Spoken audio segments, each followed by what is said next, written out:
నమస్తే. శ్రీ గురుభ్యో నమః. శ్రీమాత్రే నమః. ఆదిత్యాయ చ సోమాయ మంగళాయ బుధాయ గురు శుక్ర శనిభ్యే రాహవే కేతవే నమః. ప్రతి మాసంలో చెప్పుకునేటువంటి మాస ఫలితాలు మరి అక్టోబర్ మాసం 2024 గాను ఈ మాసంలో వచ్చేటువంటి ఫలితాలు ఎలా ఉంటాయి, ఎందుకంటే గ్రహగతులు ఎలా ఉన్నాయి, స్థితులు ఎలా ఉన్నాయి, దృష్టిలు ఎలా ఉన్నాయి, వాటిని బట్టి మనకి దాదాపుగా ఈ గోచార ఫలితాలు ఉంటాయి. కాబట్టి ముందుగా గోచార ఫలితాలు చెప్పుకోవడానికి గ్రహగతులు ఎలా ఉన్నాయో చూద్దాం. మనకి ఇక్కడ చూస్తే కనుక రాహుకేతువులు ముందు నుండి ఉన్నట్టుగానే ఇక్కడ మీనంలోనూ రాహు, అలాగే కన్యలో కేతువు, ఇది కొంతకాలం వరకు అలాగే కొనసాగుతుంది. ఇక గురువు వృషభంలో ఉన్నాడు, కానీ ఈ నెలలో జరిగేటువంటి మార్పు ఏంటంటే 10వ తారీఖు వక్రిస్తూ ఉన్నాడు. ఇక కుజుడు మనకి మిథునంలో 19 వరకు మిథునంలో ఉంటాడు. అయితే దాని తర్వాత ఏమవుతుంది అంటే కర్కాటక రాశిలోకి వెళ్తాడు. కానీ కుజుడికి అది నీచ రాశి, అంటే కుజుడు నీచ పొందేటువంటి పరిస్థితి అయితే ఉంది ఇక్కడ ఈ మాసంలో. ఇంకా ఇంతకంటే ఏంటంటే కన్యలో అప్పటికే కేతు ఉన్నప్పటికీ ఇక్కడ రవి ఉంటాడు. రవి 15 రోజుల వరకు ఉండి 16 రోజుల వరకు ఉండి తర్వాత మార్పు చెందడం, అలాగే అంటే 17 నుండి తులలోకి వెళ్తూ ఉంటాడు అనమాట. అలాగే బుధుడు కూడా ఆల్మోస్ట్ అంతే, 13 వరకు ఉండి మారడం, ఇక 12 వరకు ఉండి 13లోకి మారుతాడనమాట. ఇలా మార్పు ఉన్నప్పటికీ ఇక శుక్రుడు, తులలో ఉన్నటువంటి శుక్రుడు 11వ తారీఖు వృశ్చికంలోకి మారడం అనేటువంటిది గ్రహాల్లో మార్పు. ఇక శని ఎలాగూ వక్రించి కుంభంలో ఉన్నాడు, అది మనకు తెలిసినటువంటిదే. ఈ రాహుకేతువులు కొంతకాలంగా మీన కన్యల్లో ఉంటున్నటువంటి విషయం. మరి ఇలా ఉన్నటువంటి గ్రహస్థితులలో మరి ఈ రాసులకి అంటే 12 రాసుల వారికి ఎలా ఉంటుంది అంటూ మనం 12 రాసులు ఒక్కొక్క రాశిని ప్రకారంగా చెప్పుకుందాం.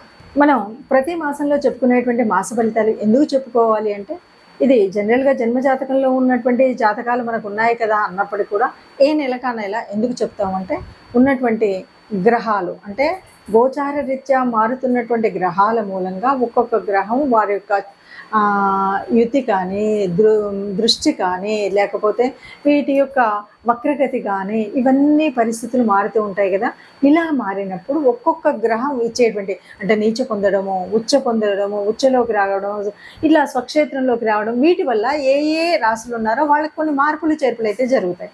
అంటే గ్రహాలు ఎప్పుడు ఒక చోటు ఉండవు కదా. ఈ మారుతున్నటువంటి గ్రహాల మూలంగా మారేటువంటి మార్పులకు అనుగుణంగా మనం ఏం చేసుకోవచ్చు, ఎందుకంటే ఇలా చూసినంతలో మరి లాభం ఏంటి, మనం జన్మజాతకం మొత్తం రాయించుకున్నావు కదా, ఇలా ఉంది కదా అంటే ఉన్నప్పటికీ కూడా కొంత మార్పు ఉంటుంది. ఏంటంటే దీనివల్ల ఇలా వస్తుంది కాబట్టి ఈ గురుగ్రహం వక్రీకరణ చెందుతుంది కాబట్టి మనం ఈ రకమైనటువంటి పూజ చేద్దాం గురుగ్రహానికి.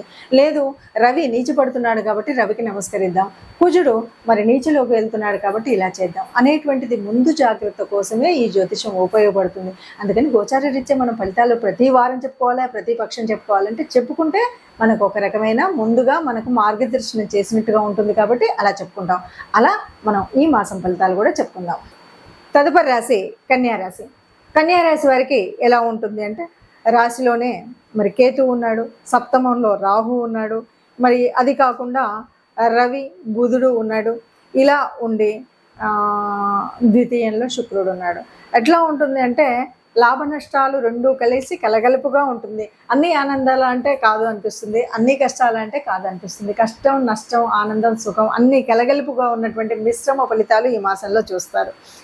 ఒక ఆధ్యాత్మిక చింతన ఉంటుంది, ఆర్థికంగా బాగుంటుంది. శుభ పరిణామాలుగా ద్వితీయంలో ఉన్నటువంటి శుక్రుడు చక్కగా శుభ ఫలితాలను ఇస్తూ ఉంటాడు.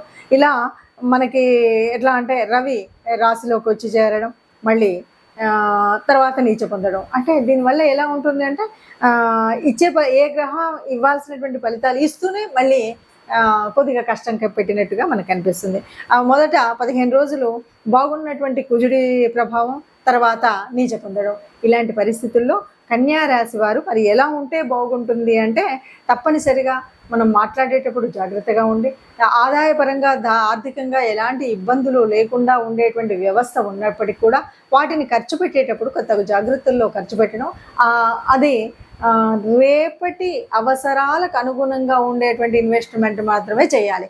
లేదు అంటే ఈ ఇన్వెస్ట్మెంట్లో వృధా అయ్యేటువంటి పరిస్థితి ఉంటుంది. అలాగే మనం భూమికి వాటికి సంబంధించిన విషయాల్లో కొద్దిగా జాగ్రత్తగానే ఉండాలి. ఎవరితో అయినా మాట్లాడేటప్పుడు మనం తగు జాగ్రత్తలు, అంటే మనం ఏది మాట్లాడినా చెల్లుతుందిలే అనేటువంటి భావన కాకుండా కొద్దిగా జాగ్రత్తగా మాట్లాడినట్టయితే అనుకున్నది అనుకున్నట్టుగా మనం మాట్లాడుతూ చేయగలిగింది చేయగలుగుతాం అనమాట. అలా చేయడానికి వీలుగా కొన్ని మనం ఆలోచనతో చేసినట్టయితే ఏ ఇబ్బంది లేకుండా ముందుకు వెళ్ళగలుగుతాం. ఇక పరంగా చూస్తే కూడా ఆరోగ్యపరంగా కూడా కొంత మిశ్రమ ఫలితాన్నే ఉంటుంది. ఇక ఆధ్యాత్మిక చింతన అయితే ఉంటుంది. అంటే ఒక దేవాలయాలు, పూజలు, ఎలాగో మనకి అక్టోబర్ మాసం అంతా కూడా నవరాత్రులకు సంబంధించినటువంటిది కాబట్టి చక్కగా ఆధ్యాత్మిక చింతన, పూజలు, పునస్కారాలు, వాటిలో పుణ్య సంబంధమైనటువంటి వాటితోనే గడుస్తూ ఉంది. ప్రస్తుతం మనం చూస్తున్నట్టుగా ఇప్పటి వరకు విన్నటువంటి గ్రహస్థితి మూలంగా ఒక్కొక్క రాశికి మనకు ఇలా చెప్పుకుంటూ వస్తున్నాం కదా. మరి ఇలా ఉన్నప్పుడు అంటే మనం అనుకున్నా అనుకోకపోయినా కొన్ని అంటే జాతక రీత్యా మనం మారుతున్నటువంటి, అంటే ఒక రకంగా గురువు వక్రించడం కానీ, తర్వాత కుజుడు నీచంలోకి రావడం కానీ, రవి కూడా అదేవిధంగా 15 రోజుల తర్వాత నీచ స్థితి పొందడం కానీ, ఇలా కొన్ని మార్పులు అయితే ఉన్నాయి. ఇంకా శని ఎలాగో ఉన్నట్టుగా ఉన్నాడు కదా, అంటే వక్ర దిశగా ఉన్నాడు. అలాంటి పరిస్థితులలో మరి ఎలా ఉంటుంది అంటే సహజంగా ఉండేటువంటి చిన్న చిన్న మార్పులు కొంతమందికి కొన్ని రాసుల వారికి ఉపయోగం, కొన్ని రాసుల వారికి కొంత మధ్యస్థంగా మిశ్రమ ఫలితాలు ఉంటే, కొన్ని రాసుల వారికి కొంత కష్టంగానే ఉంటుంది. మరి ఎవరికైనా సరే అందరికీ కూడా మనం సుఖంగా ఉండాలి అని మనం యోచన చేస్తాం. అసలు జ్యోతిష్యం అంటేనే ఎవరైనా సరే ఏదైనా బాగులేదు అంటే దాన్ని ఎలా మనం మంచి చేసుకోవాలి, ఎలాగ మనం చేసుకోవాలి అంటే ఒక రకంగా గ్రహాల యొక్క అనుకూలత కోసం మనం పూజ చేసుకోవాలి. అలాగే దేవత అనుగ్రహం పొందడం కోసం ఏదైనా దేవత ఆరాధన చేయాలి. ఇది కాకుండా ప్రకృతి నుండి మనం కొంత కాపాడుకోవడానికి ఒక గోమాత, భూమాత లాంటివి కానీ, సేవకులకు కొంత చేయడం కానీ, ఇలాంటివి మనం చేస్తూ ఉన్నప్పుడు మనకున్నటువంటి దోషాల ప్రభావం తగ్గి గ్రహాల యొక్క దృష్టిలో మంచి దృష్టి అయితే పెరిగి చెడు దృష్టి అయితే తగ్గేటువంటి స్థితిని మనం పొందుతాం. అలాంటి స్థితి పొందడం కోసమే మరి మనం ఏం చేయాలి? ఇప్పుడు ఉన్నటువంటి ఈ అక్టోబర్ మాసంలో ఉన్నటువంటి ఈ పరిస్థితికి మనం ఏం చేయాలంటే తప్పనిసరిగా మనం చేయవలసింది, ఎందుకంటే రవి యొక్క స్థితి మారుతుంది, 15 రోజుల తర్వాత నీచంలోకి వస్తున్నాడు. ఇలాంటి స్థితి ఉంటే తప్పనిసరిగా రవి గ్రహం యొక్క అనుగ్రహం పొందడం కోసం తప్పనిసరిగా ఆదిత్య హృదయం చదవడం కానీ, సూర్య నమస్కారాలు చేయడం కానీ, ఇది మర్చిపోకుండా మనం చేయవలసినటువంటి పని. ఇది కాకుండా ఇంకా మరి కుజస్థితి కొద్దిగా ఇబ్బందిగా ఉండేటువంటి పరిస్థితి ఉంది. కాబట్టి భూపిత్రుడైనటువంటి కుజుడి నుండి అనుగ్రహం పొందాలి అంటే మనం తప్పనిసరిగా లలితా అమ్మవారి యొక్క ఆరాధన చేయాలి, లేకపోతే లలితా నామ స్తోత్రాలు చేయాలి. అలా చేసినప్పుడు నీచబంధైనటువంటి కుజుడు మూలంగా జరగబోయేటువంటి భూనష్టం కానీ, గృహ సంబంధమైనటువంటి కానీ, ఆస్తులు కానీ ఇలాంటి నష్టాలు జరగకుండా అమ్మ మనల్ని కాపాడుతుంది. కాబట్టి అలాంటి మీ అనుకూలతను బట్టి, మీకు వీలైన దాన్ని బట్టి మీరు లలిత చదువుకోగలుగుతారా, సూర్య నమస్కారాలు ఉదయాన్నే చేస్తారా, లేదు ఇంటి ఇలవేల్పును పూజిస్తారా, మన ఇష్టం ఉన్నటువంటిది. కాకపోతే తప్పనిసరిగా నవగ్రహ మండపానికి మాత్రం ఈ నెలలో ఒకసారి కానీ 2 సార్లు కానీ వెళ్ళడము, నవగ్రహ ఆరాధన చేయడం, ముఖ్యంగా వీలైతే కుజుడు రవి కుజుల యొక్క ఆరాధన చేయడం అనేటువంటిది మర్చిపోకుండా చేయాలి.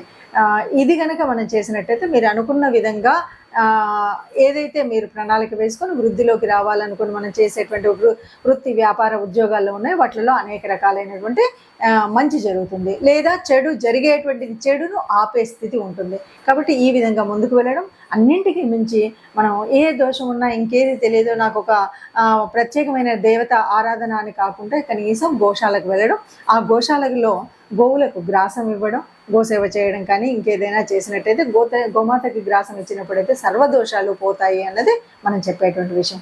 కాబట్టి ఈ రకంగా మనకున్న ఏ దోషమైనా సరే సరిదిద్దుకోవడం కోసం ఈ మాసంలో మీకున్నటువంటి పరిస్థితిని అనుకూలంగా మార్చుకోవడం కోసం నవగ్రహ మండపానికి వెళ్ళండి, గోశాలకి వెళ్ళండి. మీకున్నటువంటి దోషాలన్నీ పోయి అందరం సుఖంగా ఉంటారు. ఆ సుఖంగా ఉండేటువంటి అందరిలో మనం కూడా ఉండాలని ఆశపడుతూ సర్వే జనా సుఖినో భవంతు.